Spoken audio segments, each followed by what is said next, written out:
Solo levelling के बिल्कुल episode पर आप सभी का हार्दिक स्वागत है। तो आज हम लोग बात करने वाले हैं सोलो लेवलिंग के सीजन 2 के एपिसोड नंबर 2 के बारे में। तो पिछले एपिसोड में हमें देखने मिला था जिन्हो यहाँ पर एक रेड गेट में फंस जाता है, लेकिन गेट के अंदर जाने के बाद ही उन लोगों के ऊपर हमला होना शुरू हो जाता है और उनके पार्टी के दो साथिया मारे जाते हैं। दूसरी तरफ यहाँ पर व्हाइट टाइगर गिल के लीडर बाई क्यून भी स्पॉट पे आकर पहुंचते हैं और उसके साथ साथ यूएसए का एस रैंक का हंटर वांग डोंगसू वो भी यहाँ पर कोरिया में आकर पहुंचता है जिन्हो से बदला लेने के लिए। इसके बाद एक बार फिर से हमें डंजन के अंदर ले जाया जाता है। रेड गेट यहाँ पर बाकी डंजन से काफी ज्यादा अलग था। ये डंजन को एक दूसरे डायमेंशन के साथ कनेक्ट करता है। जब तक इस डंजन को क्लियर नहीं कर दिया जाता या फिर डंजन ब्रेक ना आ जाता तब तक इस डंजन से कोई बाहर और कोई बाहर से अंदर नहीं आ सकता। तो यहाँ पर जिन्हो के ग्रुप का हाईएस्ट रैंक का मेंबर किम चुल यहाँ पर लीड लेता है। वो कहता है मेरा नाम किम चुल है और मैं ए रैंक का हंटर हूँ। जैसे कि तुम सभी को पता ही है कि हम सभी एक रेड गेट के अंदर है, तो मैं चाहता हूँ कि जितने लोग हो सके सेफली डंजन से बाहर निकल पाए। मैं यहाँ पर सिर्फ खरे खरे तमाशा देखने के लिए नहीं आया हूँ। हमें डंजन ब्रेक के लिए यहाँ पर महीने इंतजार करने पड़ सकते हैं। तब तक कितने लोग सरवाइव कर पाएंगे इसके बारे में मुझे कुछ नहीं पता। ये मोस्ट लाइकली बी रैंक का डंजन होगा, तो इतने सारे लोगों को मैनेज करना मेरे लिए पॉसिबल नहीं है और इसी वजह से मैं चाहता हूँ कि हमारा ग्रुप यहाँ पर दो हिस्सों में बढ़ जाए। जिन्हों इसको सुनकर बहुत ही ज्यादा शौक हो जाता है। किम चुल और कहता है अगर हम लोग यहाँ पर खड़े रहे तो हम लोग आज नहीं कल मारे जाएंगे। अगर कोई भी मेरे साथ नहीं भी आना चाहता तो भी मैं अकेला ही जाऊंगा। तो बताओ कौन कौन मेरे साथ आना चाहता है? क्योंकि यहाँ पर किम चुल ए रैंक का हंटर था तो सभी लोग यहाँ पर किम चुल के साथ ज्वाइन होना चाहते थे, लेकिन किम चुल यहाँ पर कमजोर हंटर्स को धक्के मारकर बाहर कर देता है। वो कहता है मुझे माफ कर देना, लेकिन मैं सी रैंक और उससे नीचे के हंटर को अपनी टीम में नहीं ले सकता। एक रेड गेट के अंदर एक दिन बाहर के 1 घंटे के समान होता है और कोई नहीं जानता कि डंजन बॉस को हराने में हमें कितना दिन लग जाए। तो इसी वजह से मैं अपने साथ कमजोरों को नहीं ले सकता। सभी लोग यहाँ पर प्रोटेस्ट करने लगते हैं, लेकिन यहाँ पर किम चुल कहता है देखो अपसेट होने की कोई जरूरत नहीं है। एक बार अगर हम लोग डंजन बॉस को हरा पाए तो हम लोग सभी बाहर निकल सकते हैं। किम चुल जब इसके बारे में बात कर ही रहा था तभी किम चुल की पार्टी में से एक लड़की कहता है एक्सक्यूज मी, क्या मैं उन लोगों के साथ जा सकती हूँ? किम चुल कहता है तुम्हें जो करना है वो करो, लेकिन यहाँ पर किम चुल मनी मन कहता है आखिरकार ये लड़की चाहती क्या है? क्या उसे उन लोगों के ऊपर तरस आ गया? वो लड़की इसके बाद जिन्हो की तरफ जाकर कहता है किम चुल उसने तो अपने सामने वो तीर भी आते नहीं देखा था। तुम असल में एक ई रैंक के हंटर नहीं हो, है ना? इसके बाद एक बार फिर से हमें डंजन के बाहर ले जाया जाता है। मिस्टर आहान यहाँ पर बाई क्यूनो को संग जिन्हो के बारे में सब कुछ समझा के बताते हैं। वो कहते हैं कि संग जिन्हो मोस्ट लाइकली यहाँ पर री-अवेकन हुए हैं। बाई क्यूनो पूछते हैं क्या तुम इसके बारे में श्योर हो? लेकिन यहाँ पर मिस्टर आहान कहता है वैसे उन्होंने मुझे कुछ बताया तो नहीं, ये सिर्फ मेरा गेस है। बाई क्यूनो इसके बाद कहता है तो अभी हम लोग सिर्फ ए रैंक के हंटर किम चुल के ऊपर ही भरोसा कर सकते हैं। सर्वेलेंस टीम के मेंबर भी यहाँ पर यही कहते हैं कि किम चुल ये कर सकता है। किम चुल के रिकॉर्ड भी यहाँ पर बहुत ही ज्यादा तगड़े हैं। बाई क्यूनो यहाँ पर मनी मन कहता है किम चुल एक ए रैंक का हंटर है, हम लोग ऐसे एक टैलेंट को मिस नहीं कर सकते। अभी के लिए हम लोग आशा ही कर सकते कि वो बाकी हंटर्स के साथ डंजन को क्लियर कर पाए। सर्वेलेंस टीम का वो मेंबर कहता है वैसे आप लोग किसी ई रैंक के हंटर के बारे में बात कर रहे थे, है ना? वो शायद ही री-अवेकन हुआ है, लेकिन किम चुल मेरे ख्याल से उससे ज्यादा ताकतवर होगा। ये बात सुनकर यहाँ पर मिस्टर आहान थोड़ा चिढ़ जाते हैं, लेकिन तभी यहाँ पर डंजन के गेट के बाहर एक गाड़ी आकर रुकता है और ये गाड़ी था वांग डोंगसू का।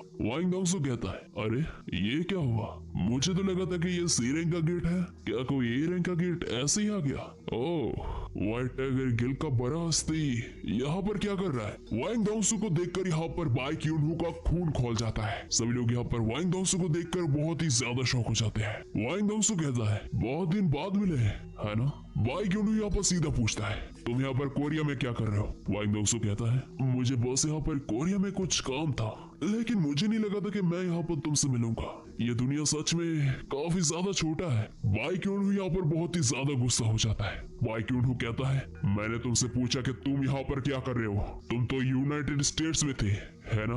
आखिरकार तुम्हारे जैसों का कोरिया में क्या काम हो सकता है? वांग डोंगसू कहता है व्हाइट टाइगर गिल के बुरे दिन आ गया है क्या? क्या उस चचुंदर ने तुम्हारे गिल को ज्वाइन किया? आखिरकार तुम लोगों के गिल को हो क्या गया है? तुमने उस ई रैंक के हंटर को अपने गिल पे रिक्रूट कैसे किया? बाई क्यूनहू को यहाँ पर पहले कुछ समझ नहीं आता, लेकिन इसके बाद वांग डोंगसू कहता है मैं ई रैंक के हंटर संग जिन्हो के बारे में बात कर रहा हूँ। संग जिन्हो का नाम सुनकर बाई क्यूनहू और एक बार शॉक हो जाता है। उसे समझ नहीं आ रहा था कि वांग डोंगसू को संग जिन्हो के बारे में कैसे पता है। इसके बाद वांग डोंगसू रेड गेट के सामने जाता है और हमें एक बार फिर से डंजन के अंदर ले जाया जाता है। जिन्हो उस लड़की से पूछता है ठीक है फिर तो मुझे एक चीज बताओ, तुम लोग तो नए हंटर्स लगते हो, एक रेड गेट के अंदर आने के बाद भी तुम लोग ऐसे शांत कैसे रह सकते हो? वो लड़की कहती है क्योंकि हमें सबसे पहली बात जो सिखाई जाता है, डंजन के अंदर कुछ भी हो सकता है। इसके बाद किम चुल और जिनवू का ग्रुप एक दूसरे को गुड लक बोलकर डिवाइडेड हो जाते हैं। जिनवू और बाकी पार्टी मेंबर्स एक साथ जंगल के अंदर से जाने लगते हैं। वो लड़की यहाँ पर बार बार जिनवू के रैंक के बारे में पूछती है। जिनवू कहता है मुझे खुद भी नहीं पता मेरा रैंक क्या है। वो लड़की अपने मन ही मन कहती है ये लड़का एटलीस्ट ए रैंक का होगा और शायद। इसके बाद हमें किम चुल के पार्टी के पास ले जाया जाता है। किम चुल यहाँ पर जिनवू के पार्टी के बारे में ही सोच रहा था, तभी उन लोगों के सामने एक आइस बियर आ जाता है। किम चुल कहता है उन लोगों को वहाँ पर ही रुकना चाहिए था, ये जगह आइस बियर से भरा हुआ है, लगता है उसी रैंक के हंटर की वजह से बाकी सारे हंटर्स का भी जान जाएगा। किम चुल का एक साथी कहता है तुम लोग उनसे एक्सपेक्ट क्या कर सकते हो, वो एक ई रैंक का हंटर है। लेकिन यहाँ पर किम चुल अपने मन ही मन कहता है उस ग्रुप के मेंबर में सी रैंक और बी रैंक के हंटर्स है, लेकिन आखिरकार एक ई रैंक का हंटर उन लोगों का लीडर क्यों है? खैर जो भी हो, आज नहीं तो कल वो लोग तुम्हारे जाने ही वाले हैं। इसके बाद किम चुल और उसकी पार्टी आइस बियर्स के साथ लड़ने के लिए तैयार हो जाते हैं। हमें एक बार फिर से डंजन के बाहर ले जाया जाता है। वाइंग डॉग्सो कहता है मुझे विश्वास नहीं हो रहा कि इतना दूर आने के बाद मुझे अभी रेड गेट का इंतजार करना पड़ेगा। सच में इस संग जिनवू को पकड़ना लगता है थोड़ा मुश्किल है। बार बार यहाँ पर संग जिनवू का नाम सुनकर बाई क्यून थोड़ा फ्रस्ट्रेट होने लगता है। उसे समझ नहीं आता कि आखिरकार सभी लोग यहाँ पर इस संग जिनवू के पीछे क्यों पड़े हैं। इसके बाद हमें एक बार फिर से किम चुल के पास ले जाया जाता है। किम चुल और उसके पार्टी के सामने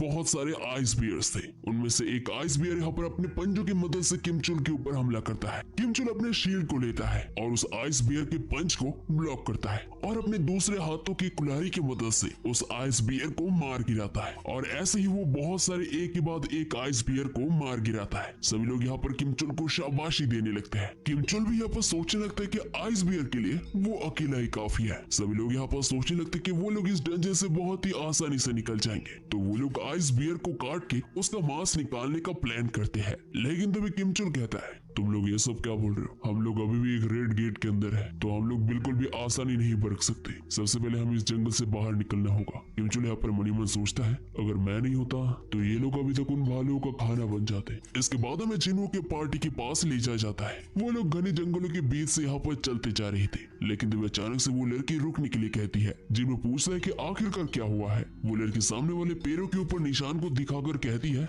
आगे जाकर आइस बियर के झुंड है, तो हम लोग को इससे आगे नहीं जाना चाहिए। जिनवू इसके बाद कहता है तो तुम कह रहे हो कि ये जगह आइस बियर से भरा हुआ है। जिनवू के इस रिएक्शन को देखकर वो लड़की काफी ज्यादा सरप्राइज थी। वो सोचने लगती कि क्या उसने कुछ गलती कर दिया है। जिनवू यहाँ पर आगे बढ़ते जाता है। वो लड़की एक बार फिर से जिनवू को रोकने की कोशिश करती है, लेकिन इसके बाद जिनवू कहता है तुमने कहा कि ये जंगल पूरा आइस बियर से भरा हुआ है, तो इसी वजह से हम लोग को और जंगल के अंदर जाना चाहिए, क्योंकि ये अगर आइस बियर का टेरिटरी हुआ तो इसका मतलब इसके आसपास और कोई मैजिकल बीस्ट नहीं होंगे, जो उन आइस सेल से तो अच्छा ही होगा। ये बात सुनकर वो लड़की चुप हो जाती है। इसके बाद वो कहती है आखिरकार मैंने ये क्यों नहीं सोचा। जिनवू इसके बाद अपने इन्वेंटरी से सभी के लिए ठंडे वाले कपड़े बाहर निकालता है। सभी लोग ये देखकर बहुत ही ज्यादा शॉक हो चुके थे। वो लोग सोचने लगते कि आखिरकार ये संग जिनवू, ये लड़का कौन है। जिनवू के साथ जो छोटी लड़की आई थी वो भी काफी ज्यादा शॉक थी। जिनवू उसके सर पे हाथ रखकर कहता है मैं तुम्हें यहाँ पर लेकर आया तो मैं ही तुम्हें यहाँ से बाहर निकालूंगा, और हाँ बाकी सभी से भी यही गुजारिश है,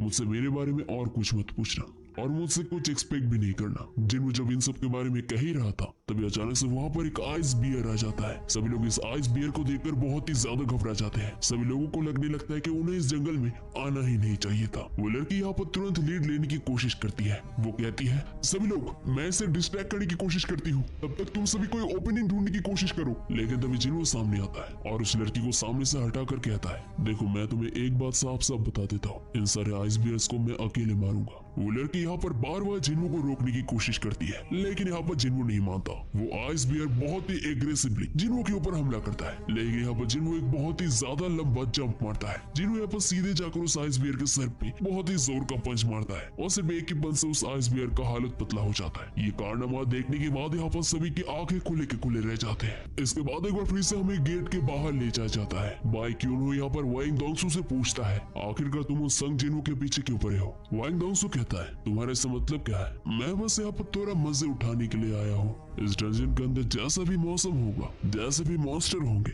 लेकिन फिर भी मुझे जाकर एक बार कंफर्म करना ही होगा कि वो लोग मर चुके हैं या फिर नहीं। लेकिन मुझे कभी नहीं लगा था कि यहाँ पर आने के बाद मुझे कुछ ऐसा देखने मिलेगा, लेकिन सीरियसली मुझे इसके बारे में कुछ करना होगा। मैं डंजन ब्रेक तक तो इंतजार नहीं कर सकता। इसके बाद हमें जिन्हो के पार्टी के पास ले जाया जाता है, जहाँ पर जिन्हो और उसकी पार्टी बियर का मीट खा रहे थे। जिन्हो और जिन्हा की दोस्त वो दोनों यहाँ पर जिन्हा के बारे में बात कर रही थी। वो लड़की यहाँ पर जिन्हा के अच्छे मार्क्स के बारे में बात कर रही थी। वो जिन्हो से पूछती कि जिन्हा सारे दिन घर में क्या करती रहती है। जिन्हो कहता है कि वो नॉर्मल बच्चों की तरह ही है, खाती है, पीती है, सोती है और पढ़ती है। वो लड़की यहाँ पर जिन्हो के कहे हुए बातों के ऊपर विश्वास नहीं कर पाती। जिन्हो भी यहाँ पर कहता है ये तो मुझे भी विश्वास नहीं हो रहा है। पार्टी के यहाँ पर बाकी लोग जिन्हो के बारे में बात कर रहे थे। खाने के बाद यहाँ पर जिन्हो अचानक से उठ जाता है। वो लड़की पूछती है कि वो कहाँ पर जा रहा है। जिन्हो कहता है अभी मेरे एक्सरसाइज करने का वक्त है, अगर मैं एक्सरसाइज नहीं करूंगा तो मुझे पेनल्टी भुगतना होगा। ये सुनकर यहाँ पर सभी लोग थोड़ा सरप्राइज हो जाते हैं। जिन्हो इसके बाद जंगल में जाकर अकेले अपने डेली मिशन को कंप्लीट करता है। जिन्हो यहाँ पर जैसे अपने सारे टास्क को कंप्लीट करता है, तभी कुछ ही पलों बाद वहाँ पर आइस बियर का झुंड आ जाता है। जिन्हो यहाँ पर तुरंत पेड़ से नीचे उतरता है और अपने नए शैडो आर्मी को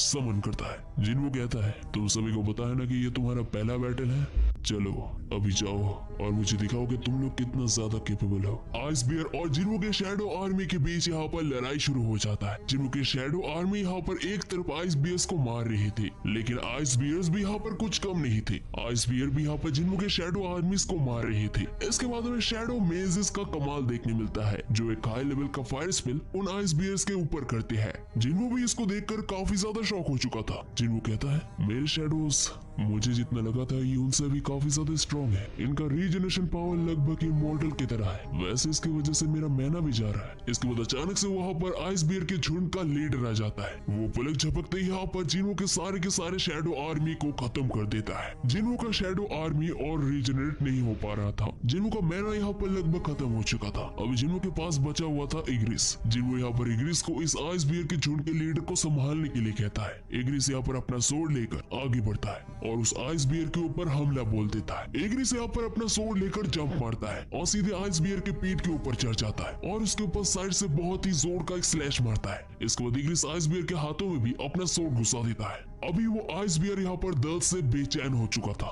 वो अपने पूरे रेत से यहाँ पर इग्रिस के खिलाफ हमला करने के लिए तैयार था। इग्रिस भी यहाँ पर बिल्कुल सामने ही था। इग्रिस यहाँ पर सबसे पहले आइस बियर के अटैक को डॉज करता है और सीधे जाकर उसके सर को धड़ से अलग कर देता है, जिसे देखने के बाद यहाँ पर जिन्हो मनी मन कहता है अगर इग्रिस के साथ मैं सोर्ड के साथ लड़ा होता तो शायद मैं इग्रिस को नहीं हरा पाता। आइस बियर को हराने के बाद यहाँ पर इग्रिस जिन्हो के सामने झुक जाता है। जिन्हो अपने मनी मन कहता है शायद वो अभी भी मुझसे ताकतवर है। जिन्हो यहाँ पर इग्रिस को शाबाशी देता है और इसके बाद वो बड़े से आइस बियर के ऊपर शैडो एक्सट्रैक्शन इस्तेमाल करता है और सिर्फ एक ही अटैम्प्ट में आइस बियर का शैडो एक्सट्रैक्शन कंप्लीट हो जाता है। इसके बाद एक बार फिर से हमें गेट के बाहर ले जाया जाता है। लगभग यहाँ पर 3 घंटे हो चुके थे, यानी कि डंजन के अंदर 3 दिन हो चुके थे। मिस्टर आहान यहाँ पर सभी के बारे में चिंता करने लगते हैं। बाई क्यूनहू कहता है रेड गेट के अंदर का एनवायरनमेंट नेचुरल होता है, कहीं पर कड़कती धूप या फिर कहीं पर कड़कती ठंडी, और जो सबसे ज्यादा कमजोर होता है वही सबसे पहले हार मानता है। अगर उन्हें वहाँ पर रहते रहते आदत भी हो जाए, लेकिन एक वक्त जाकर उन लोग के पास खाने का कमी हो जाएगा। लो रैंकिंग हंटर्स के लिए ये बहुत ही ज्यादा मुश्किल होगा और शायद अभी तक कुछ सी रैंक के हंटर्स तो मारे भी जा चुके होंगे। तभी यहाँ पर वाइंग डोंगसो कहता है तो इसका मतलब संग जिन्हो भी मारा जा चुका होगा। लगता है मैं यहाँ पर बिना वजह ही आया। वैसे मुझे एक चीज जानना है, संग जिन्हो व्हाइट टाइगर गिल्ड का मेंबर नहीं है तो उसने इस गेट के अंदर एंटर क्यों किया? मिस्टर आहान कहते हैं कि वो संग जिन्हो को बहुत समय से जानते हैं, तो इसी वजह से उन्होंने संग जिन्हो को डेंजर के अंदर एंटर करने दिया। संग जिन्हो के लिए आहान को झूठ कहते हुए देखकर बाई क्यूनहू यहाँ पर थोड़ा सरप्राइज हो जाता है। उसे समझ नहीं आता कि आखिरकार ये संग जिन्हो आखिरकार है कौन, जिसके लिए वाइंग डोंगसो यूनाइटेड स्टेट से कोरिया में आ गया, और वो भी एक ई रैंक के हंटर के लिए। मिस्टर आहान की बात सुनकर यहाँ पर वाइंग डोंगसो सीधे जाकर आहान का गला पकड़ लेता है और कहता है तो इसका मतलब तुम मुझसे ये कहना चाहते हो कि यहाँ पर मैं और कुछ नहीं कर सकता? मेरे पास एक अजीब सा टैलेंट है, अगर कुछ भी गड़बड़ होता है तो मैं उसे सूंघ के बाहर निकाल सकता हूँ, और मुझे लगता है कि तू मुझसे कुछ छुपा रहा है, तो जल्द से जल्द अपना मुंह खोल और सब कुछ सच सच बता दे। वाइंग डोंगसो को यहाँ पर रोकने के लिए तुरंत यहाँ पर बाई क्यूनहू आ जाता है और वो वाइंग डोंगसो के हाथ को पकड़ लेता है। बाई क्यूनहू कहता है वाइंग डोंगसो मेरे एम्प्लॉय को अभी कभी छोड़ो। वाइंग डोंगसो भी यहाँ पर बहुत ही ज्यादा गुस्सा हो जाता है। वाइंग डोंगसो कहता है क्या तुमने मुझे कोई ऑर्डर दिया? कोई बड़ी हस्ती बनने का बहाना बंद करो। बाय क्यून यहाँ पर और भी ज्यादा गुस्सा हो जाता है। वो अपने एबिलिटी को एक्टिव कर देता है और अभी दो कंट्री के दो एस रैंक के हंटर्स आमने सामने थे। इसके बाद हमें डेंजर के अंदर किम चुन के पार्टी के पास ले जाया जाता है। हमें यहाँ पर किम चुन का शील्ड और एक्स देखने मिलता है जो टूटे फूटे थे, और इसके साथ साथ हमें सामने एक बहुत ही बड़ा गोरिल्ला जैसा मॉन्स्टर देखने मिलता है जिसे येती कहा जाता है। इसके बाद हमें किम चुन के पार्टी का एक मेंबर देखने मिलता है जो काफी ज्यादा थका हुआ था। वो अपनी मनी मन कहता है किम चुन अभी नहीं रहा, ये कैसे हो सकता है? मुझे लगा था मैं व्हाइट टाइगर गिल्ड का टॉप मेंबर बनूंगा, यहाँ तक कि मुझे स्पेशल ट्रेनिंग भी मिले थे, तो मैं कैसे हार सकता हूँ? नहीं ये इम्पॉसिबल है। किम चुन के पार्टी के बाकी मेंबर्स यहाँ पर मदद के लिए गिड़गिड़ाने लगते हैं। वो बंदा कहता है अगर मेरे पास थोड़ा सा खाना होता, खाने का कमी ये मेरी गलती नहीं है। नहीं, मैं अभी स्क्वाड लीडर हूँ, अब ये मेरी जिम्मेदारी थी। वो बंदा यहाँ पर पूरी तरीके से हार मान चुका था, लेकिन तभी अचानक से उनके सामने एक बार फिर से आइस एल्स का झुंड आ जाता है और ये देखकर उसके आंखें खुले के खुले रह जाते हैं। वो अपने आसपास देखता है, सभी लोग यहाँ पर मारे जा चुके थे। तभी अचानक से उसकी तरफ कोई पीछे से एक भाला फेंकता है। वो तुरंत यहाँ पर पीछे मुड़ता है और हमें देखने मिलता है कि ये एक आइस एल्फ है। आइस एल्फ को इतना ज्यादा पास देखकर वो डर के मारे वहां से भागकर चला जाता है और इसके बाद हमें आइस एल्फ का ग्रुप का लीडर देखने मिलता है जो घोड़े के ऊपर सवार होके आया था। And that's it for the Solo Leveling season 2 episode number 2। तो ये एपिसोड आप लोगों को कैसे लगा जरूर से मेरे को ऑब्वियसली कमेंट करके बताओ एंड वीडियो को लाइक करो। चैनल में नए तो चैनल को सब्सक्राइब करो। तो बस मिलते हैं हर एक वीडियो के साथ, तब तक के लिए बाय बाय।